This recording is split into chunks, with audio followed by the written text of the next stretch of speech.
नमस्कार दोस्तों, चलिए जानते हैं उत्तर प्रदेश की 50 फटाफट बड़ी खबरों को सिर्फ 10 मिनट में। लेकिन उससे पहले आप यह वीडियो किस जगह से देख रहे हैं हमें कमेंट में जरूर बताएं।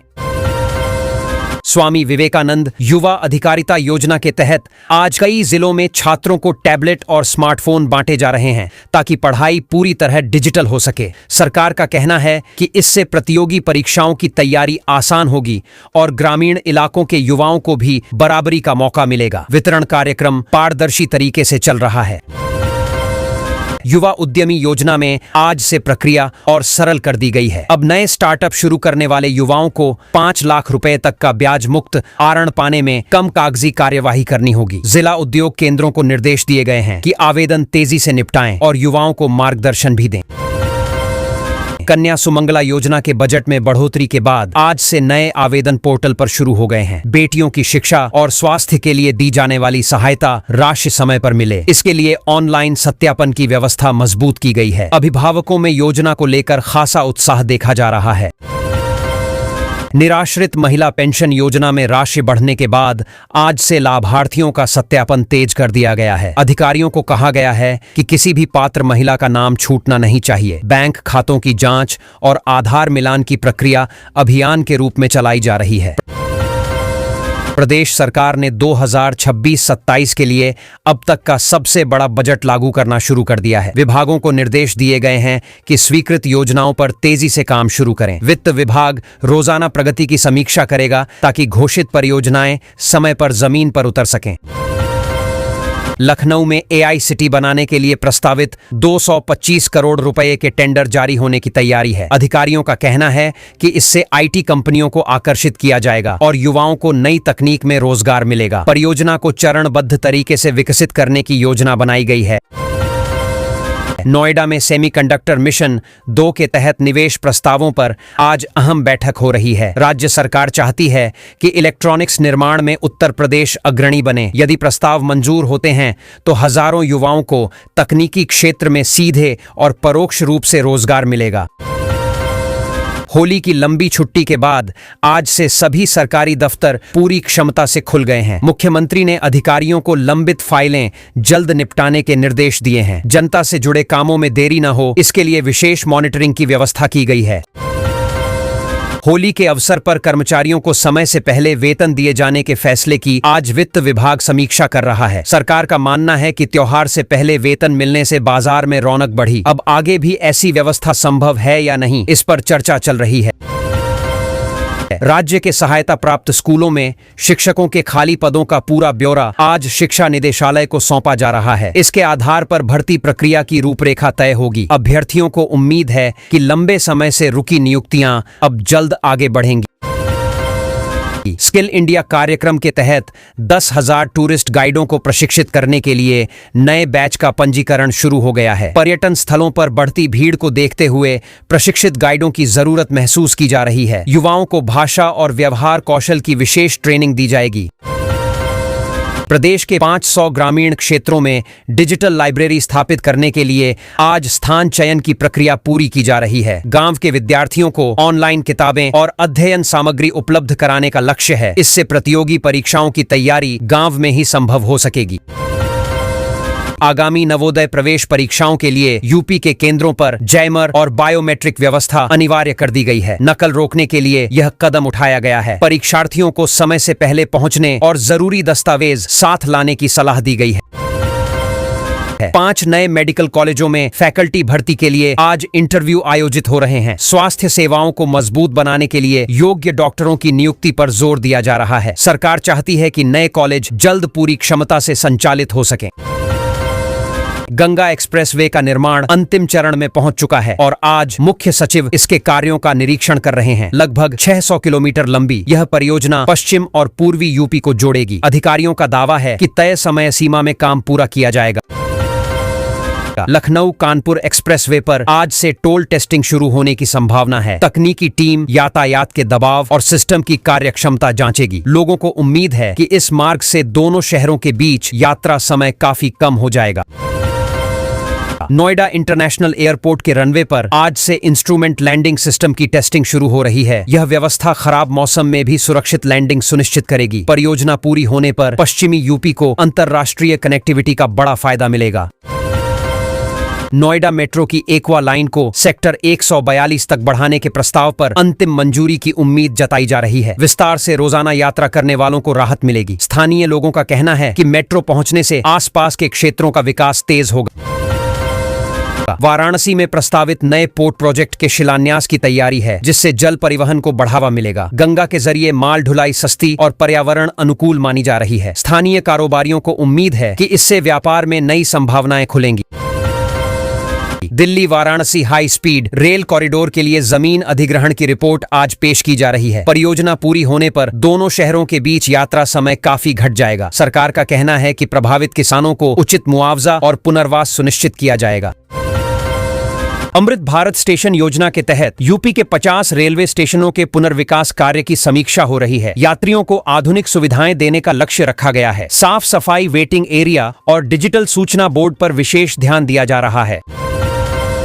बुंदेलखंड को सोलर एनर्जी हब बनाने के लिए 3 नई कंपनियों के साथ समझौता ज्ञापन साइन होने जा रहे हैं। क्षेत्र में बड़े पैमाने पर सौर संयंत्र लगाने की योजना है। इससे स्थानीय युवाओं को रोजगार और किसानों को अतिरिक्त आय के अवसर मिलेंगे।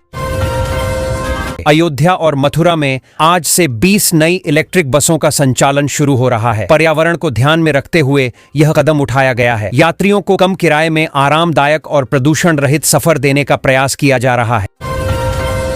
प्रदेश में संपत्ति रजिस्ट्री के लिए आज से आधार सत्यापन अनिवार्य रूप से लागू कर दिया गया है। सरकार का कहना है कि इससे फर्जीवाड़े पर रोक लगेगी। लोगों को सलाह दी गई है कि रजिस्ट्री के समय जरूरी दस्तावेज और आधार लिंक मोबाइल साथ रखें। गेहूं खरीद सीजन के लिए सरकार ने न्यूनतम समर्थन मूल्य और खरीद लक्ष्य स्पष्ट कर दिए हैं। मंडियों में व्यवस्थाएं दुरुस्त करने के निर्देश दिए गए हैं। किसानों को आश्वासन दिया गया है कि भुगतान सीधे उनके बैंक खातों में समय पर किया जाएगा। पेराई सत्र 2025-26 के लिए गन्ना किसानों को बड़े पैमाने पर भुगतान जारी किया गया है। सरकार का दावा है कि अधिकांश बकाया राशि खातों में भेजी जा चुकी है। किसान संगठनों ने समय पर भुगतान को राहत भरा कदम बताया है। किसान उत्पादक संगठनों को कोल्ड स्टोरेज निर्माण के लिए रिवॉल्विंग फंड की पहली किस्त जारी की गई है। इससे फसलों को सुरक्षित रखने में मदद मिलेगी। अधिकारियों का कहना है कि इससे किसानों को बेहतर दाम मिलने की संभावना बढ़ेगी। दुग्ध उत्पादकों के लिए निशुल्क पशु बीमा सप्ताह की शुरुआत की गई है। पशुपालन विभाग गांवों में कैंप लगाकर पंजीकरण कर रहा है। पशुओं के बीमार या दुर्घटनाग्रस्त होने पर आर्थिक सुरक्षा देने का उद्देश्य रखा गया है। प्रदेश में गर्मी ने मार्च की शुरुआत में ही मई जैसा एहसास करा दिया है। बांदा और झांसी में तापमान 35 डिग्री के करीब पहुंच गया है। मौसम विभाग ने लोगों को दोपहर में सावधानी बरतने और पर्याप्त पानी पीने की सलाह दी है।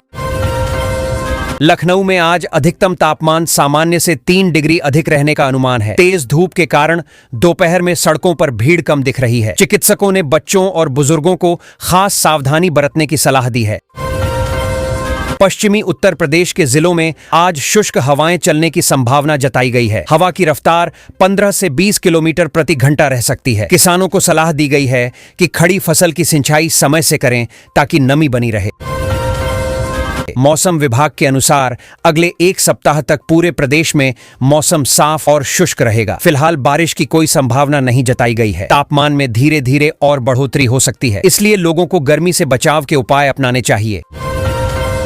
हवा की गति बढ़ने से नोएडा और गाजियाबाद के प्रदूषण स्तर में हल्का सुधार दर्ज किया गया है। विशेषज्ञों का कहना है कि यदि इसी तरह हवा चलती रही तो AQI और बेहतर हो सकता है। फिर भी लोगों को मास्क और सावधानी बरतने की सलाह दी गई है। वाराणसी में काशी विश्वनाथ धाम में बढ़ती भीड़ को देखते हुए सुगम दर्शन की नई व्यवस्था लागू की गई है। समय स्लॉट के अनुसार प्रवेश दिया जा रहा है। प्रशासन का कहना है कि इससे श्रद्धालुओं को कम इंतजार करना पड़ेगा। अयोध्या में राम लल्ला के दर्शन के लिए श्रद्धालुओं की संख्या लगातार बढ़ रही है। ट्रस्ट ने आरती के समय में हल्का बदलाव किया है ताकि भीड़ का बेहतर प्रबंधन हो सके। सुरक्षा और सुविधाओं को भी मजबूत किया गया है। ब्रज क्षेत्र में हुरंगा उत्सव की धूम देखने को मिल रही है। देश विदेश से आए पर्यटक रंगों और पारंपरिक कार्यक्रमों का आनंद ले रहे हैं। स्थानीय प्रशासन ने व्यवस्था बनाए रखने के लिए अतिरिक्त कर्मचारियों की तैनाती की है। आगरा के किलों और स्मारकों में नाइट व्यू टूरिज्म के लिए ऑनलाइन टिकट व्यवस्था शुरू की जा रही है। शाम के समय रोशनी में ऐतिहासिक धरोहरों को देखने का अलग अनुभव मिलेगा। पर्यटन विभाग को उम्मीद है कि इससे पर्यटकों की संख्या बढ़ेगी। दुधवा नेशनल पार्क में सफारी के लिए रिकॉर्ड बुकिंग दर्ज की गई है। वन विभाग ने पर्यटकों से नियमों का पालन करने की अपील की है। प्राकृतिक सुंदरता और वन्य जीवों को करीब से देखने के लिए लोग उत्साहित नजर आ रहे हैं। लखनऊ के सर्राफा बाजार में आज सोने के दाम स्थिर रहे, जबकि चांदी में हल्की गिरावट दर्ज की गई है। कारोबारियों का कहना है कि अंतर्राष्ट्रीय बाजार के रुझान का असर स्थानीय कीमतों पर दिख रहा है। ग्राहकों की आवाजाही सामान्य बनी हुई है। दिल्ली मेरठ एक्सप्रेसवे पर मरम्मत कार्य के कारण आज रूट डायवर्जन लागू किया गया है। यात्रियों को वैकल्पिक मार्ग अपनाने की सलाह दी गई है। ट्रैफिक पुलिस ने संकेतक बोर्ड लगाकर लोगों को पहले से जानकारी देने की व्यवस्था की है। प्रदेश के सभी प्राथमिक स्वास्थ्य केंद्रों पर आज आरोग्य मेला आयोजित किया जा रहा है। लोगों को मुफ्त जांच और परामर्श की सुविधा दी जा रही है। स्वास्थ्य विभाग का उद्देश्य है कि ग्रामीण क्षेत्रों में भी नियमित जांच की आदत बढ़े। गर्मी को देखते हुए शहरों में पुलिस ने रात की गश्त का समय 1 घंटा बढ़ाने का फैसला किया है। बाजारों और प्रमुख चौराहों पर अतिरिक्त निगरानी रखी जा रही है। अधिकारियों का कहना है कि इससे कानून व्यवस्था और बेहतर बनी रहेगी। कानपुर नगर निगम ने डोर टू डोर कूड़ा कलेक्शन के लिए नया मोबाइल ऐप लॉन्च किया है। नागरिक अब शिकायत और समय की जानकारी ऑनलाइन देख सकेंगे। नगर निगम का दावा है कि इससे सफाई व्यवस्था और अधिक व्यवस्थित होगी। 2026 के अंत में प्रस्तावित यूपी इन्वेस्टर समिट के लिए रोड शो की रूपरेखा तैयार की जा रही है। देश और विदेश में निवेशकों को आकर्षित करने की रणनीति बनाई गई है। सरकार का लक्ष्य है कि बड़े निवेश से रोजगार के नए अवसर पैदा हों। वाराणसी इंटरनेशनल क्रिकेट स्टेडियम की छत का काम पूरा होने का दावा किया गया है। खेल प्रेमियों में उत्साह देखा जा रहा है कि जल्द यहां अंतर्राष्ट्रीय मुकाबले आयोजित होंगे। निर्माण एजेंसियां अंतिम निरीक्षण की प्रक्रिया पूरी कर रही हैं।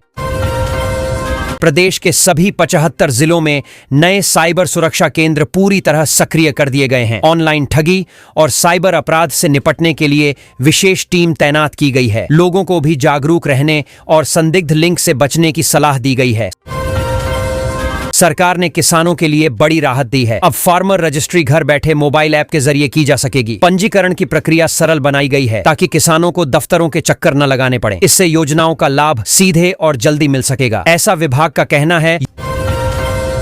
ग्रहण के सूतक काल के कारण कल कई प्रमुख मंदिरों के कपाट बंद रहेंगे। इसी वजह से आज मंदिरों में भारी भीड़ उमड़ी। भक्त सुबह से दर्शन के लिए कतारों में लगे रहे। पुजारियों ने लोगों से व्यवस्था बनाए रखने की अपील की और प्रशासन ने भीड़ नियंत्रण के लिए अतिरिक्त पुलिस लगाई।